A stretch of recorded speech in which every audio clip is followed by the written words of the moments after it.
महोदय, अध्यक्ष महोदय, की नाशिक सांगली नंतर सोलापूर जिल्ह्यात 19,772 हेक्टर द्राक्ष आहेत मैदान आहे आणि स्पेसिफिक प्रश्न असा आहे की आमचं उत्पादन कमी होतंय आणि सोलापूर जिल्ह्यात जवळपास 1200 ते 1500 हेक्टर द्राक्षेचं उत्पादन त्या ठिकाणी लागवड कमी झाली। त्याची कारणं अशी आहेत की त्या ठिकाणी आपण बघितलं तर मंत्री महोदय आम्हाला जे औषधं दिली जातात त्याच्यावरती जीएसटी आकारणी जातो, तर त्याच्यात सवलत दिली तर याचा उत्पादन खर्च कमी होईल। याच्याबाबत काय आपण निर्णय घेणार? आमच्या भागामध्ये कापसेवाडी मानेगाव गटामध्ये नितीन बापू कापसारखे अनेक त्या ठिकाणी ह्या चांगल्या पद्धतीने द्राक्ष आणि बेदाणा करतात।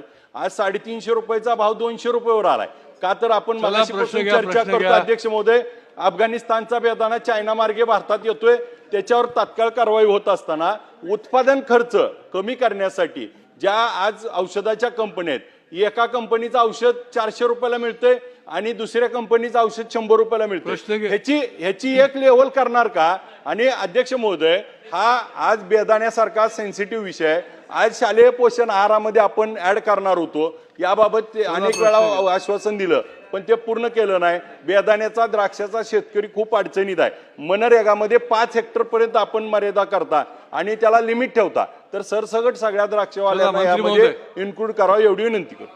जे तुम्ही औषधा संदर्भात सांगितलं ते जीएसटी बाबत केंद्राला विनंती करू, ते जीएसटी कमी झालं तर त्याच्या किंमत कमी होऊ शकते।